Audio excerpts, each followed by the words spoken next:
Welcome to BLI business channel. మీరు కొత్తగా NGO registration చేపించుకుందాం అనుకుంటున్నారా? అయితే ఈ వీడియో మీకోసమే. ఎన్జిఓ అంటే నాన్ గవర్నమెంటల్ ఆర్గనైజేషన్. ముందుగా ట్రస్ట్ రిజిస్ట్రేషన్ గురించి చెప్పుకుంటే ఇండియన్ ట్రస్ట్ యాక్ట్ ఒకటి, సెక్షన్ 8 కంపెనీ ఎన్జిఓ రిజిస్ట్రేషన్ ఒకటి ఉంటుంది. ఇలా మనం 2 టైప్స్లో state wise trust registration and central wise trust registration అనేది చేసుకోవచ్చు.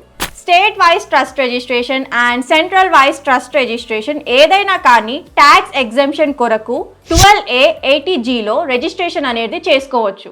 సిఎస్ఆర్ వచ్చేసి corporate social responsibility. CSR act ప్రకారం స్టేట్ వైజ్ ట్రస్ట్ రిజిస్ట్రేషన్ తీసుకున్న వారి కంటే కంపెనీ యాక్ట్ ట్రస్ట్ రిజిస్ట్రేషన్ తీసుకున్న వారికే ఫండ్స్ అనేది ఎక్కువ రావడానికి ఛాన్సెస్ ఉంటుంది. FCRA ఫారెన్ డొనేషన్స్ కోసం రిజిస్ట్రేషన్ అనేది స్టేట్ ట్రస్ట్ వాళ్ళు కానీ కంపెనీ యాక్ట్ సెక్షన్ 8 రిజిస్ట్రేషన్ తీసుకున్న వాళ్ళు ఎవరైనా చేసుకోవచ్చు. మేము all over India section 8 NGO registration, 12A 80G and FCRA and all over Telangana trust registration అనేది చేయడం జరుగుతుంది. మీకేమైనా రిక్వైర్మెంట్ ఉంటే కింది ఇచ్చిన నెంబర్స్కి కాంటాక్ట్ అవ్వండి. మా ఎగ్జిక్యూటివ్స్ ద్వారా పూర్తి వివరాలు తెలుసుకోండి. Thank you.